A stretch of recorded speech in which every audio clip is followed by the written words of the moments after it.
Bonjour à toutes et à tous, je vous propose un rapide tutoriel pour vous montrer comment vous pouvez utiliser le potentiel de ChatGPT pour créer plusieurs visuels avec Canva d'une manière très rapide. Donc, pour cela, on est dans la page d'accueil de ChatGPT. J'ai préparé ce qu'on appelle un prompt, c'est-à-dire un texte, une requête. Je clique sur coller, donc là j'avais une faute, ok. Donc peux-tu me proposer un tableau avec 10 citations? Donc il faut bien mettre le nom tableau parce que c'est bien de cela dont j'ai besoin. Avec 10 citations, là c'est la quantité, sur le thème de la paix, avec une colonne source, une colonne citation et une colonne nom de l'auteur. Donc il faut être spécifique, hein. Donc on ne va pas dans les fioritures, il faut vraiment préciser ce dont vous avez besoin. Une fois que c'est fait, vous cliquez sur la flèche pour générer le résultat. On le laisse générer le résultat, d'accord? Donc ça prend quelques secondes. Une fois que c'est fait, donc là je vais vous montrer le résultat ici. Donc là on voit bien la source, on voit bien le texte de la citation et on voit bien le nom de l'auteur. Donc une fois que c'est fait, je vais copier cette partie-là. D'accord? Je clique sur copier. Je vais dans l'accueil de Canva. Je vais dans épingle Pinterest parce que c'est ce format que je souhaite utiliser pour mon design. Et je vais choisir un format qui permet justement d'y mettre du texte, le nom de l'auteur, du texte de citation, le nom de l'auteur et une description de la source. Je vais choisir ce modèle-là.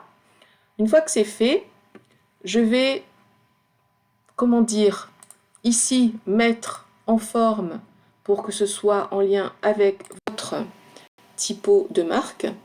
Pareil pour ici. Donc là, on est sur la recherche de mise en forme. Je vais dupliquer cette partie-là parce que je veux ajouter une autre zone.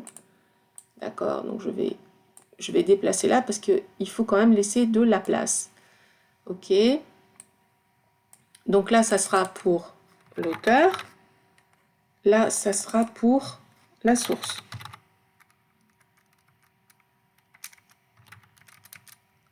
Eh bien, source. D'accord? Et on ne s'occupe pas du texte, vous allez voir pourquoi. Donc je déplace ici. Ça aussi, je le déplace. Je vais changer la couleur. Ok. Pareil pour cette partie-là, je vais changer la couleur. Le texte, je le remonte un tout petit peu. Je vais ajouter ici ce qu'on appelle un cadre pour y loger mon logo. Donc j'avais déjà préparé. D'accord, je vais chercher mon logo. Là, on est sur la mise en forme. Mais c'est important, à chaque fois que vous allez créer un visuel, il faut penser à la mise en forme, mis à part le contenu.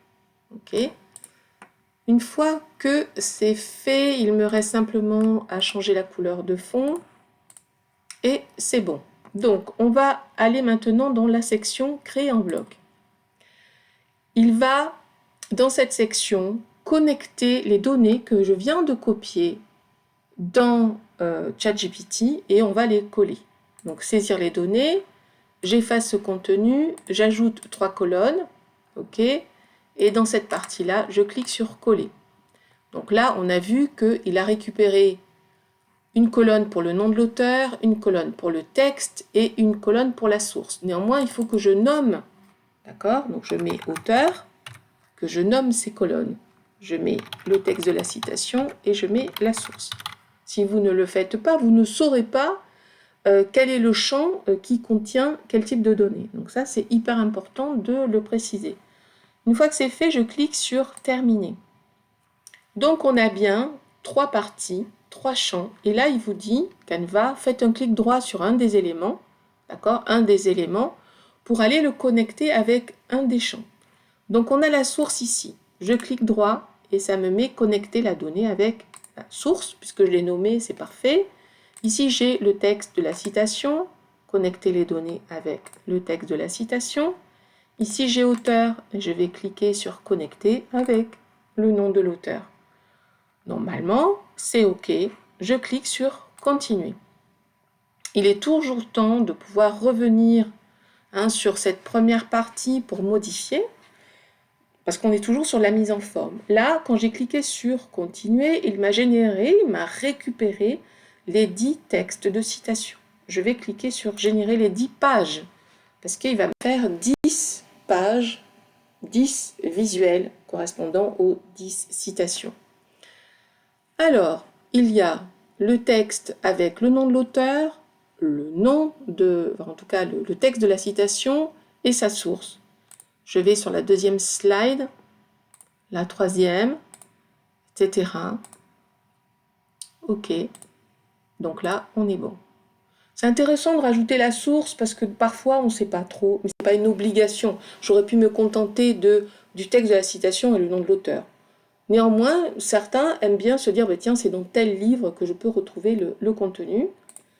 OK, d'accord. Donc on a bien ici 10 citations. Il me reste à nommer le fichier, donc je vais mettre 10 citations sur la paix. Il faudrait quand même que je l'écrive correctement.